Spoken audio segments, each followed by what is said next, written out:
মাথাভাঙ্গা 2 নম্বর ব্লকে নিশিগঞ্জের দক্ষিণ কোদালখেতি সংলগ্ন এলাকায় সেতু নির্মাণে কাজের শুভ উদ্বোধন হলো শুক্রবার এক বর্ণাঢ্য অনুষ্ঠানের মধ্য দিয়ে।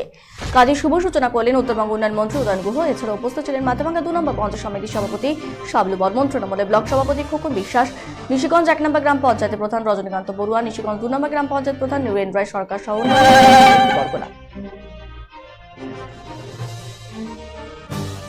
মাথাভাঙ্গা 2 নম্বর পঞ্চায়েত সমিতির সভাপতি শাবলু বর্মন এদিন উত্তরবঙ্গ উন্নয়ন মন্ত্রী এলাকায় সেতু নির্মাণে কাজের শুভ উদ্বোধন করেন আনুষ্ঠানিকভাবে।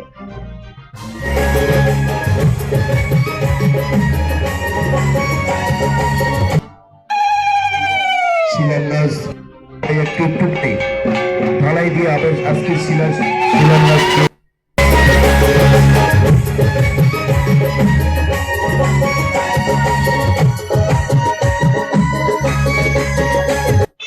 আমরা তো করছি, আরো মানে গতকাল 5টা করেছি, আজকে 3টে, এখনো হাতে অনেকগুলো রয়েছে যেগুলো মানে উদ্বোধন করাতে হবে।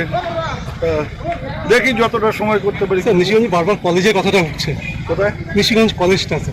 কৃষিগঞ্জ কলেজের একটু সমস্যা আছে, দেখি কি করে সমস্যাটা কাটানো যায়। টাফ ব্যাপার। আমি কথা বলেছি মন্ত্রীর সাথে, কিন্তু মানে ফিনান্সের কতগুলো বাধা আছে বা এদের কিছু আইন আছে, সেটা টপকে তো আর এটা করা মুশকিল হচ্ছে। মানে আমরা তো করছি।